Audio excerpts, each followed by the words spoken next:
First Judges. After the death of Joshua, the Israelites inquired of the Lord, "Who will be the first to fight for us against the Canaanites?" The Lord answered, "Judah is to go. I have handed the land over to him."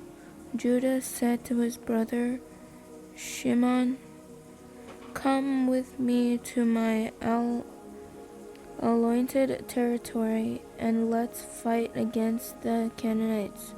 I will also go with you to your anointed territory." So Simeon went with him. When Judah attacked, the Lord handed the Canaanites and Perizzites over to him. They struck down 10,000 men in Bezek. They found Adoni-Bezek in Bezek, fought against him, and struck down the Canaanites and Perizzites. When Adoni-Bezek fled, they pursued him, caught him, and cut off his thumb and big toe. Adoni-Bezek said, 70 kings with their thumbs and big toes cut off used to pick up scraps under my table.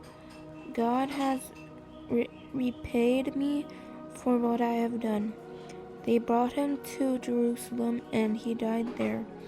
The men of Judah fought against Jerusalem, captured it, put it to the sword, and set the city on fire. Afterward, the men of Judah marched down to fight against the Canaanites, who were living in the hill country of the Negev and the Judean Foothills. Judah also marched against the Canaanites who were living in Hebron. Hebron was formerly named Kiriath Arba. They struck down Sheshai, Ahamin, and Talmiah.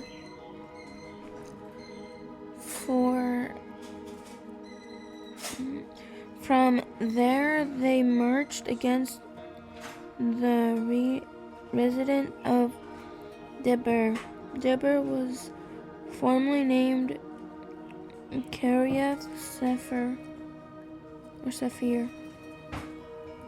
Caleb said, "Whoever attacks and captures Kiriath Sephir will give my daughter Aksha to him as a wife." So Othniel, son of Kenaz, Caleb's youngest brother, captured it, and Caleb gave his daughter Aksha to him as his wife. When she arrived, she pursued Othniel and to ask her father for a field. As she got off her donkey, Caleb asked her, "What do you want?" She answered him, "Give me a blessing, since you have given me land of Negev. Give me springs also." So Caleb gave her both the upper and lower springs. The descendants of the Canaanites, Moses' father-in-law, had gone up with the men of Judah from the city of Psalm to the wilderness of Judah, which was in the Negev of arid.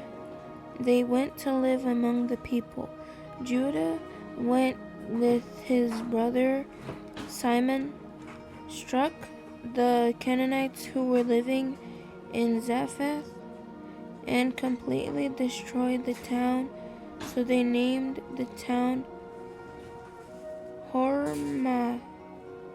Judah captured Gaza and its territory, Ashkelon and its territory, and Ekron and its territory. The Lord was with Judah and enabled them to take possession of the hill country, but they could not drive out the people who were living in the plains, because those people had iron chariots.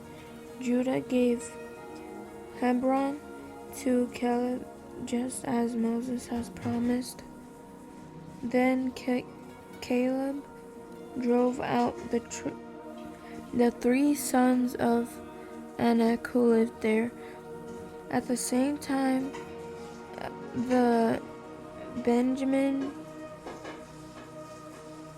Benjaminites did not drive out the Jebusites who were living in Jerusalem. The Jebusites have lived among the Benjaminites in Jerusalem to this day. The house of Joseph also attacked Bethel, and the Lord was with him.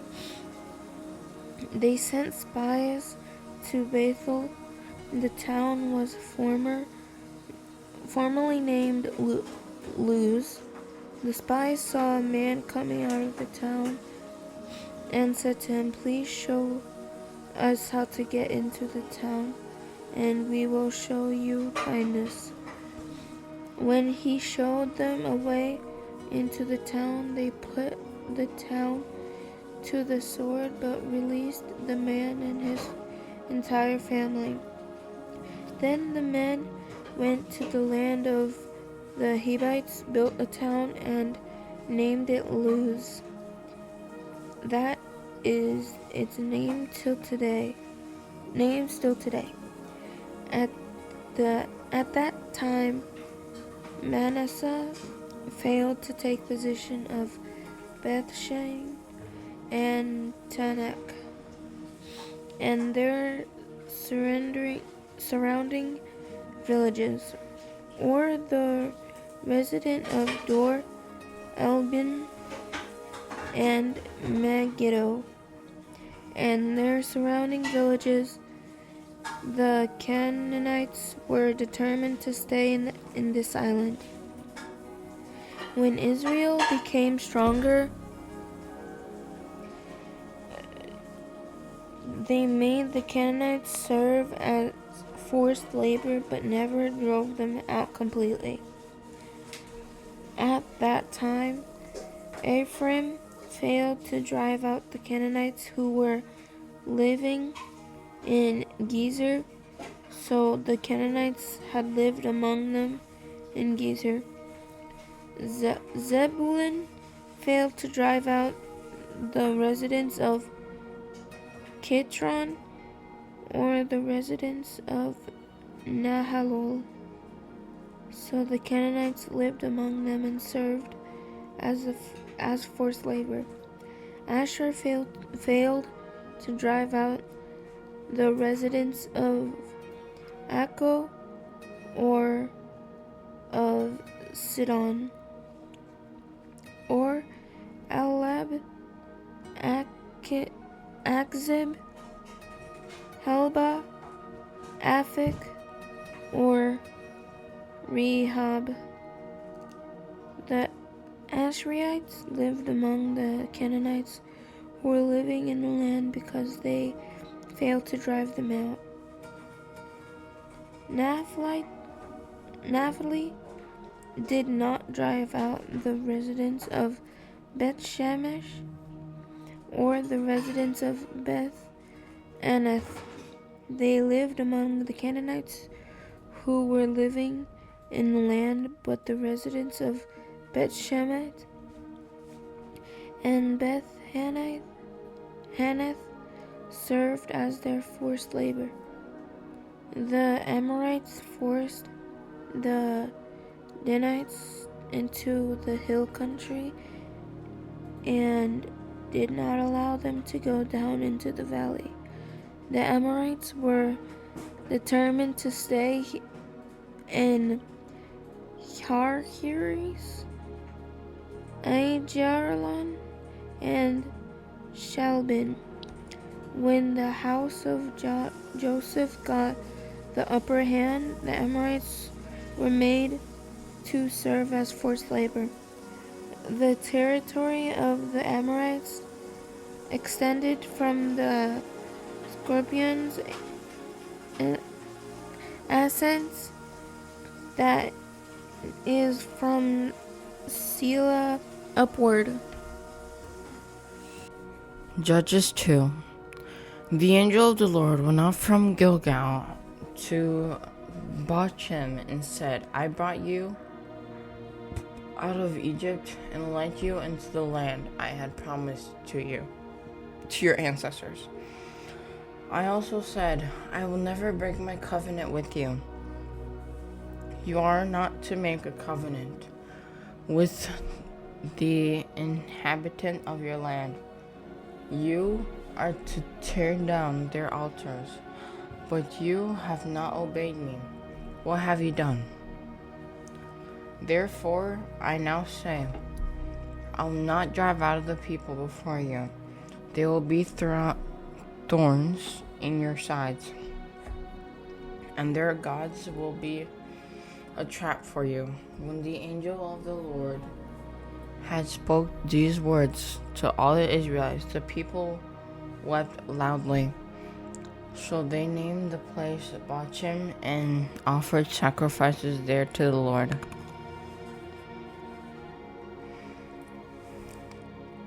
Previously, when Joshua had sent the people away, the Israelites had gone to take possession of the land, each to his own inheritance. The people worshipped the Lord throughout Joshua's lifetime, and during the lifetime of the elder who outlived Joshua.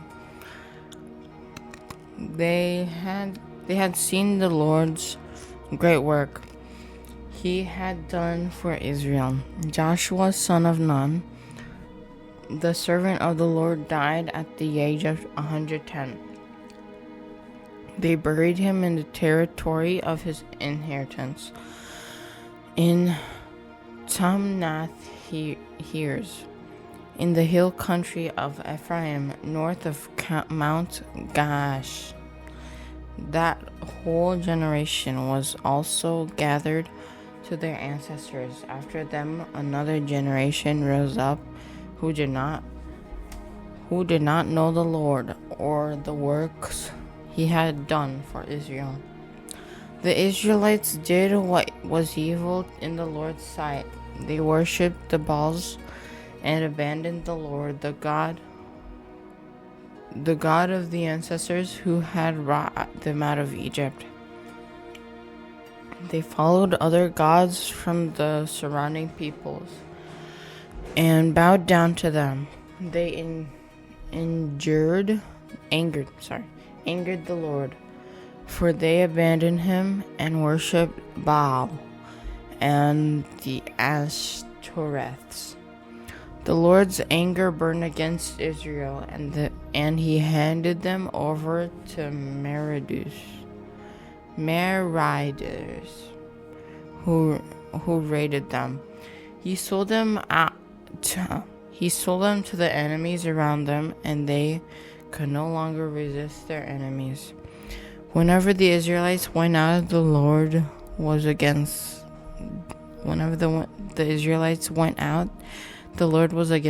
and brought disaster on them, just as he had promised and sworn to them. So they suffered greatly. The Lord rised up judges who saved them from the power of the marauders. Who saved them from power of the marauders? But they did not listen to their judges. Instead, they prostituted themselves with other gods, bowing down to them. They quickly turned from the way of their ancestors who had walked in obedience to the Lord's commandments. They did not do as their ancestor did. Whenever the Lord raised up a judge for the Israelites, the Lord was with him and saved the people from the power of their enemies while the judges were still alive. The Lord was not moved to pity whenever they groaned because of those who were oppressing and afflicting them. Whenever the judges died, the Israelites who act even more corruptly than their ancestors, following other gods to serve them and bow in worship to them. They did not turn from their evil practices or their obstinate ways. The Lord's anger burned against Israel, and he declared, because this nation has violated my covenant that I have their ancestors and disobeyed me, I'll no longer drive out before them any of the nations Joshua left when he died. I did this to test Israel and to see whether or not they would keep the Lord's way by walking in it as their ancestors had. The Lord left these nations and did not drive them out immediately. He did not hand them over to Joshua. Joshua chapter 3. These are the nations of the Lord, left in order to test all those in Israel who had experienced none of the wars in Canaan. This was to teach the future generations of the Israelites how to fight in battle, especially those who had not fought before. These nations included the 5 rulers of the Philistines and all of the Canaanites, the Sidonians, and the Hivites, who lived in the Lebanon mountains from Mount Baal Hermon as far as the entrance to Hamath. The Lord left them to test Israel to determine if they would keep the Lord's commands he had given their ancestors through Moses. But they settled among the Canaanites, Hittites, Amorites, Perizzites, Hivites, and Jebusites. The Israelites took their daughters as wives for themselves, gave their own daughters to their sons, and worshipped their gods. The Israelites did what was evil in the Lord's sight. They forgot the Lord their God and worshipped the Baals and the Asherahs. The Lord's anger burned against Israel, and he sold them to King Cushan-Rishathaim of Aram Naharaim, and the Israelites served him 8 years. The Israelites cried out to the Lord, so the Lord raised up Othniel, son of Kenaz, Caleb's youngest brother, as a deliverer to save the Israelites. The Spirit of the Lord came on him, and he judged Israel. Othniel went out to battle, and the Lord handed over King Cushan-Rishathaim of Aram to him, so that Othniel overpowered him. Then the land had peace for 40 years, and Othniel, son of Kenaz, died. The Israelites again did what was evil in the Lord's sight. He gave King Eglon of Moab power over Israel, because they had done what was evil in the Lord's sight. After Eglon convinced the Ammonites and the Amalekites to join forces with him, He attacked and defeated Israel and took possession of the city of palms. The Israelites served King Eglon of Moab 18 years. Then the Israelites cried out to the Lord, and he raised up Ehud, son of Gera, a left-handed Benjaminite, as a deliverer for them. The Israelites sent him with a tribute for King Eglon of Moab. Ehud made himself double-edged sword, 18 inches long. He strapped it to his right thigh under his cloths and brought the tribute to King Eglon of Moab, who was an extremely fat man. When Ehud had finished presenting the tribute, he dismissed the people who had carried it. At the carved image near Gilgal, he returned and said, "King Eglon, I have a secret message for you." The king said, "Silence," and all his attendants left him. Then Ehud approached him while he was sitting alone in his upstairs room where it was cool. Ehud said, "I have given a message from God for you," and the king stood up from his throne. Ehud reached with his left hand, took the sword from his right thigh, and plunged it into Eglon's belly. Even the handle went in after the blade, and Eglon's fat closed up in over it, so that Ehud did not withdraw the sword from his belly, and the waist came out.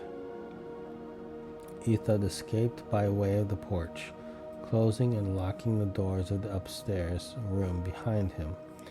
Ehud was gone when Eglon's servants came in. They looked and found the doors of the upstairs room locked and thought he was relieving himself in the cool room. The servants waited until they became embarrassed and saw that he had still not opened the doors of the upstairs room, so they took the key and opened the doors.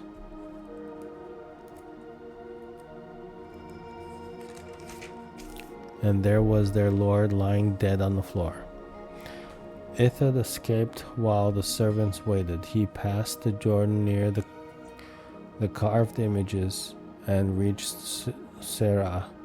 After he arrived, he sounded the ram's horn throughout the hill country of Ephraim. The Israelites came down with him from the hill country, and he became their leader. He told them, "Follow me, because the Lord has handed over your enemies, the Moabites, to you." So they followed him, captured the fords of the Jordan leading to Moab, and did not allow anyone to cross over. At that time they struck down about 10,000 Moabites, all stout and able-bodied men. Not one of them escaped. Moab became subject to Israel that day, and the land had peace for 80 years. After Ehud, Shamgar, son of Anath, became judge, he also delivered Israel, striking down 600 Philistines with a cattle prod. Judge 4. The Israelites again did what was evil in the sight of the Lord after Ehud had died. So the Lord sold them to King Jabin of Canaan, who reigned in Hazor. The commander of his army was Sisera, who lived in Harosheth of the nations. Then the Israelites cried out to the Lord because Jabin had 900 iron carriers, and he harshly oppressed them 20 years. Deborah, a prophetess and the wife of Lapidov, was judging Israel at that time. she would sit under the palm tree of Deborah between Ramah and Bethel in the hill country of Ephraim. And the Israelite went up to her to settle disputes. She summoned Barak, son of Abinoam from Kadesh in Naphtali, and said to him, Hasn't the Lord, the God of Israel, commanded you, Go, destroy the troops on the Mount Tabor, and take with you 10,000 men from the Naphtalites and Zebulunites?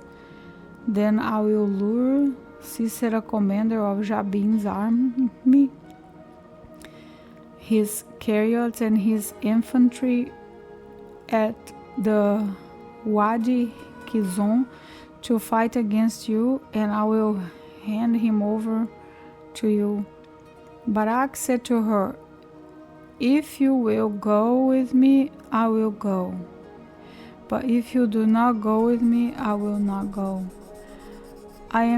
I will gladly go with you, she said, but you will receive no honor on the road you are about to take, because the Lord will sell Sisera to a woman. So Deborah got up and went with Barak to Kadesh. Barak summoned Zebulun and Naphtali to Kadesh. 10,000 men followed him, and Deborah also went with him. Now Eber, the Kenite, had moved away from Kenites, the sons of Hobab, Moses' father-in-law, and pitched his tent beside the oak tree of Zananim, which was near Kadesh. It was reported to Sisera that Barak's son of Abinoam had gone up Mount Tabor. Sisera summoned all his 900 iron chariots and all the troops who were with him from Hadoshet of the nations to the Wadi Kizum.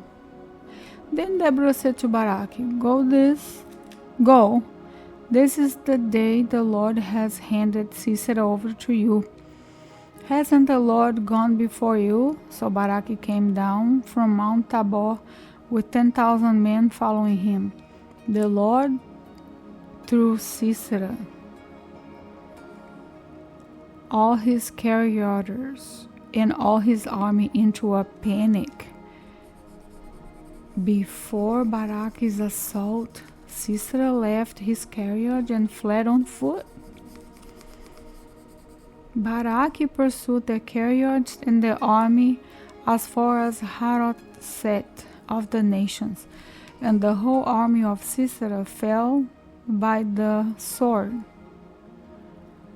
Not a single man was left. Meanwhile, Sisera had fled on foot to the tent of Jael, the wife of Eber the Kenite, because there was peace between King Jabin of Azor and the family of Eber the Kenite.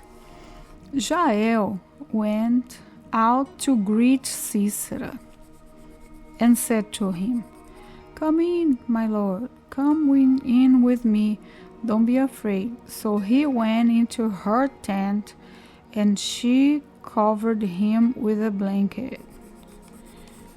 He said to her, Please give me a little water to drink, for I'm thirsty.